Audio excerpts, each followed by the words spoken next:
নাম হচ্ছে জাইরিল 25 মিলিগ্রাম।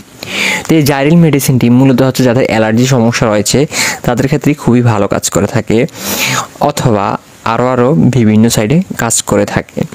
তো এই জাইরিল 25 মিলিগ্রাম ওষুধটি আমরা কখন গ্রহণ করব না, গর্ভাবস্থা অথবা স্তন্যদানকালে গ্রহণ করা যাবে কিনা এবং এর সাইড এফেক্ট এবং এর দাম সম্পর্কে আপনাদেরকে জানাবো। অর্থাৎ এই ওষুধটি সম্পর্কে বিস্তারিত আপনারা জানতে পারবেন আজকের এই ভিডিওতে। তাই ভিডিওটি শুরু থেকে শেষ পর্যন্ত দেখার অনুরোধ রইল এবং ভিডিওতে একটি লাইক এবং চ্যানেলটিকে সাবস্ক্রাইব করে পাশে থাকবেন। তো আবার বলতেছি, ওষুধটির নাম হচ্ছে জাইরিল 25। এই জাইরিল 25 মিলিগ্রাম ওষুধটি অপসমেন ফার্মাসিউটিক্যাল বাজার করে থাকে। আর এই ওষুধটির জেনেরিক নেম হচ্ছে হাইড্রোক্সিজিন হাইড্রোক্লোরাইড। তো এই ওষুধটি কী কাজ করে থাকে তা আমরা একটু করে জেনে নিই। এটি হচ্ছে মূলত অ্যালার্জিজনিত চুলকানির চিকিৎসায়, যেমন অ্যালার্জিজনিত চুলকানি বলতে অর্থাৎ শরীরে যে চুলকানি রয়েছে তার চিকিৎসাটি গ্রহণ করা হয়, যেমন ক্রনিক আর্টিকেরিয়া এবং অ্যাটোপিক ও কন্টাক্ট ডার্মাটাইটিস এবং হিস্টামিনজনিত চুলকানি বলতে যাদের অ্যালার্জি রয়েছে অথবা ধুলোবালুতে গেলে সামান্য পরিমাণে হাসি হয়, এটি তাদের জন্য ভালো কাজ করে এবং এটি সিডেটিভ হিসাবে প্রিমেডিকেশনে জেনারেল অ্যানেস্থেসিয়া পরবর্তীতে ব্যবহার হয়ে থাকে।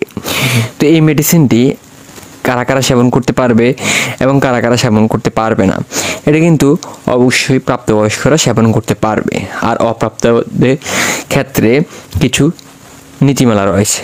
তার কারণে এই ওষুধটি ডাক্তারের পরামর্শ ছাড়া গ্রহণ করবেন না। অর্থাৎ এই জাইরিল 25 মিলিগ্রাম ওষুধটি মূলত অ্যালার্জির জন্য ব্যবহার করা হয়ে থাকে।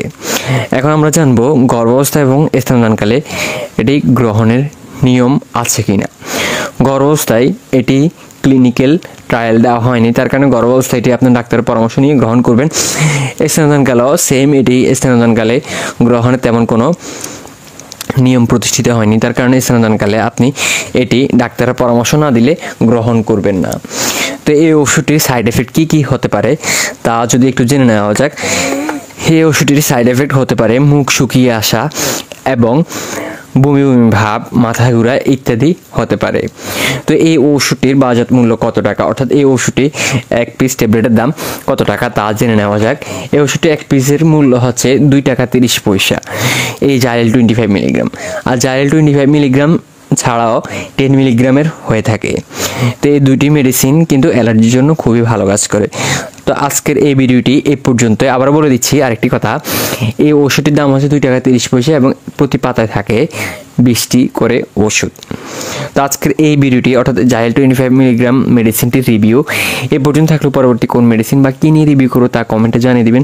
চেষ্টা করবো আপনার ওই মেডিসিন অথবা ওই সমস্যা নিয়ে রিভিউ করার জন্য। ততক্ষণ সবাই ভালো থাকবেন, সুস্থ থাকবেন। আল্লাহ হাফেজ, আসসালামু আলাইকুম।